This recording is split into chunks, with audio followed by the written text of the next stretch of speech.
কার্যকর হবে স্থলবন্দরে। বাংলাদেশ থেকে কাপড়, পাট, সুতার পণ্য আমদানিতে নিষেধাজ্ঞা ভারতের। চীন সফর সফল হয়েছে বলছেন মির্জা ফখরুল। জানাবো বিএনপির বিপরীতে তিন শক্তির বৃহত্তর সমঝোতার চেষ্টা। এবং সর্বশেষ জানাবো আলোচনায় ফেরাতে ইরানকে যেসব লোভ দেখাচ্ছে যুক্তরাষ্ট্র। শুনছিলেন সংবাদ শিরোনাম, এবারে বিস্তারিত। কার্যকর হবে স্থলবন্দরে। বাংলাদেশ থেকে কাপড়, পাট, সুতার পণ্য আমদানিতে নিষেধাজ্ঞা ভারতের। নিজেদের স্থলবন্দর দিয়ে বাংলাদেশের বোনা কাপড়, পাট ও সুতার পণ্য আমদানিতে নিষেধাজ্ঞা দিয়েছে ভারত। ভারতের বৈদেশিক বাণিজ্য অধিদপ্তরের মহাপরিচালক এক বিবৃতিতে এ তথ্য জানিয়েছেন। এতে বলা হয়েছে, ভারত বাংলাদেশ সীমান্ত স্থলবন্দর দিয়ে বাংলাদেশ থেকে কোনো পণ্য আমদানি হবে না। শুধুমাত্র নাহফা সেবা সমুদ্র বন্দর দিয়ে নির্দিষ্ট এসব পণ্য আমদানি করা যাবে, যার মধ্যে রয়েছে পাটজাত পণ্য, একাধিক ভাঁজের বোনা কাপড়, একক শন সুতা, পাটের একক সুতা, ব্লিচ না করা পাটের বোনা কাপড়। এর আগে গত মে মাসে নিজেদের স্থলবন্দর দিয়ে বাংলাদেশের তৈরি পোশাক আমদানিতে নিষেধাজ্ঞা দিয়েছিল ভারত। ওই সময় ওই পণ্য শুধুমাত্র মহারাষ্ট্রের নহবা সেবা এবং কলকাতা বন্দর দিয়ে আমদানির সুযোগ রেখেছিল দেশটি।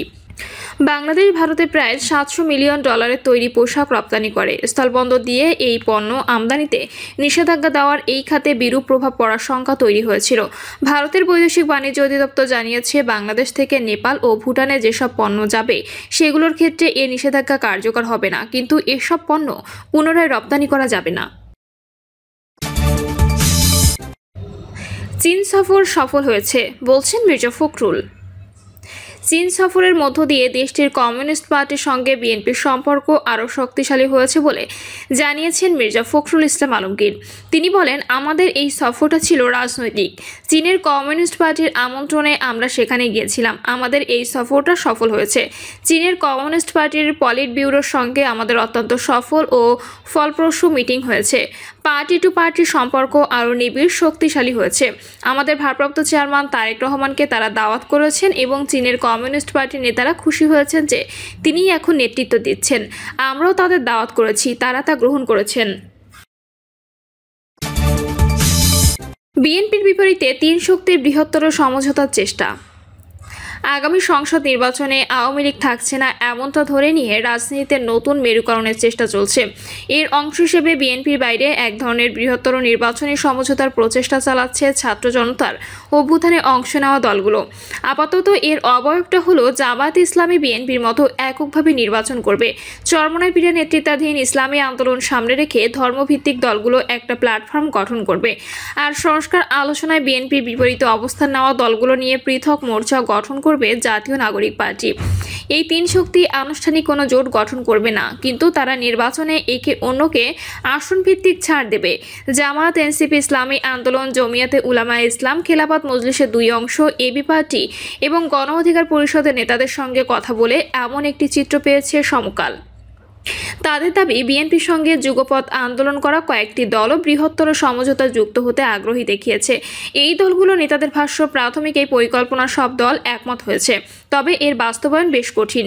এই রাজনৈতিক দলগুলো সাংবিধানিক সংস্কার প্রশ্নে আপাতত কাছাকাছি এসেছে, একে অন্যের সঙ্গে যোগাযোগ রাখছে। জামায়াত, এনসিপি, ইসলামী আন্দোলন, এবি পার্টি, গণ অধিকার, গণসংহতি, বিপ্লবী ওয়ার্কার্স পার্টি, জেএসডি, জমিয়ত, খেলাফত মজলিসের দুই ভাগ সহ সংস্কারের সংলাপে অংশ নেওয়া 23টি দল নির্বাচনে প্রাপ্ত ভোটের অনুপাতে উচ্চকক্ষের আসন বণ্টন চায়। সাংবিধানিক প্রতিষ্ঠানে নিয়োগের ক্ষেত্রে প্রধানমন্ত্রীর ক্ষমতা কমানোর জন্য জাতীয় সাংবিধানিক কাউন্সিল গঠনের পক্ষে দলগুলো।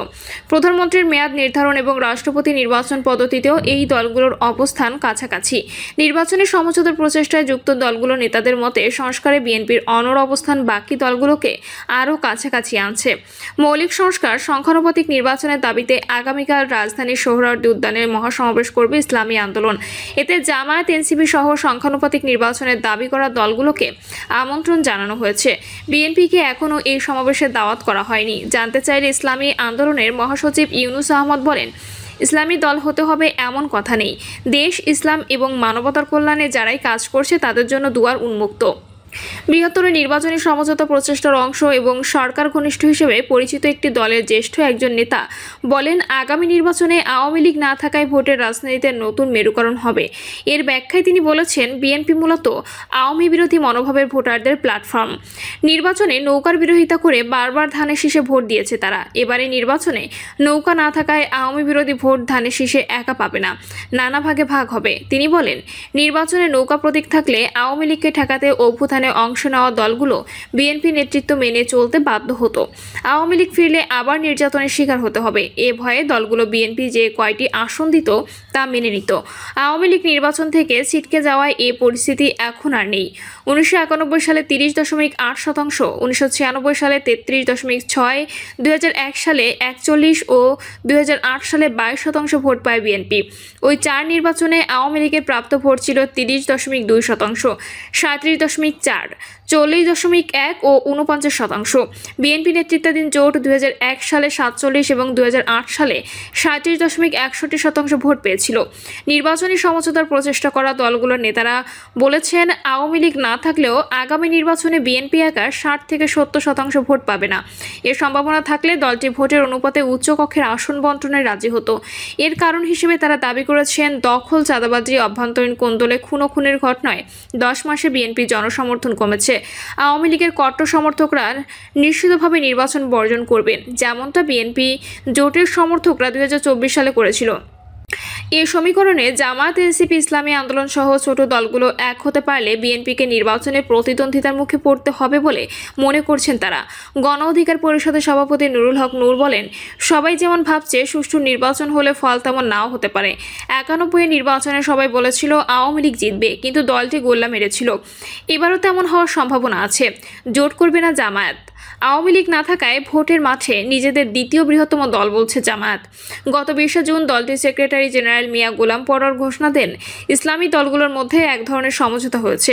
ইসলামী দলগুলো আগামী নির্বাচনে একসঙ্গে থাকবে।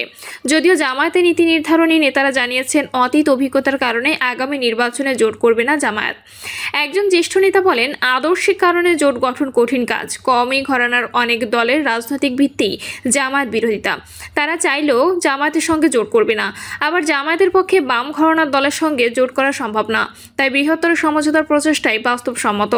জামায়াতের নায়েবে আমির ডক্টর সৈয়দ আব্দুল্লাহ মোহাম্মদ তাহের বলেন, নির্বাচনের তফসিল ঘোষণা হওয়ার পর পরিস্থিতি বলবে জোট হবে নাকি সমঝোতা হবে। জামায়াত বৃহত্তর নির্বাচনী সমঝোতার ধারণা বিরোধী নয়। ভোটের হাওয়া বইতে শুরু করলে সমঝোতার বিষয়টি পরিষ্কার হবে। তিনি বলেন, এখন মূল লক্ষ্য মৌলিক সংস্কার এবং নির্বাচনের জন্য সবার সমান সমান সুযোগ সৃষ্টি করা। যেসব দল মৌলিক সংস্কার, সুষ্ঠু নির্বাচন চায় তাদের সঙ্গে জামায়াতের সহযোগিতাপূর্ণ সম্পর্ক আছে।